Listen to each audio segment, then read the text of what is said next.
Hello guys, మనకి రీసెంట్గా IPL 2025 సీజన్లో ఆర్సీబీ ట్రోఫీ కొట్టింది కదా. మరి ఈ ట్రోఫీ కొట్టిన తర్వాత చిన్నస్వామి స్టేడియం బయట ఒక తొక్కిసలాట జరిగింది, గుర్తుంది కదా. సో దాంట్లో ఏకంగా 11 మంది చనిపోయారు. మరి చనిపోయిన తర్వాత మనకి హెడ్ కోచ్ అయిన గౌతమ్ గంభీర్ కూడా దీని గురించి రియాక్ట్ అయ్యాడు.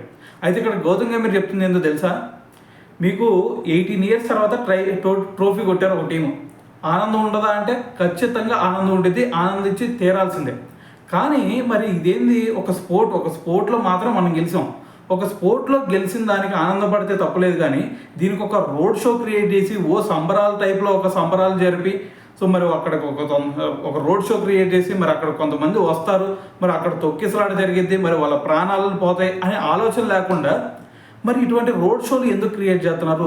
ఇప్పుడు పోయిన ప్రాణాలను అయితే మనం తీసుకురాలేము, కానీ రేపు రాబోయే రోజుల్లో మాత్రం ఇటువంటి రోడ్ షోలు అసలు కండక్ట్ చేయొద్దు అని చెప్పేసి గౌతమ్ గంభీర్ మాట్లాడాడు. ఎందుకంటే అతను చెప్తుంది ఏంటంటే, మనకి స్పోర్ట్ కంటే మనుషుల ప్రాణాలే ముఖ్యం. మనుషుల ప్రాణాలు పోయిన తర్వాత స్పోర్ట్స్ పెట్టుకొని ఏం చేస్తాం? సో మరి స్పోర్ట్స్ ఆడాలన్నా కానీ మనుషులు ఉండాలి కదా.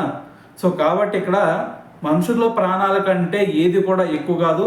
ఇక నుంచి ఏదైనా సరే నెక్స్ట్ సీజన్ నుంచి కానీ నెక్స్ట్ టైం నుంచి ఏ స్పోర్ట్ గెలిచినా సరే, ఏ టీం గెలిచినా, ఎవరు గెలిచినా సరే ఇటువంటి రోడ్ షోలకి అనుమతించొద్దు, ఇటువంటి ఎంకరేజ్ చేయొద్దు అని చెప్పేసి గౌతమ్ గంభీర్ అయితే మరి కొన్ని స్టేట్మెంట్స్ అయితే ఇచ్చాడనమాట. సో మరి దీని గురించి మరి మీరేమనుకుంటున్నారు అనేది కింద కామెంట్ చేసేయండి.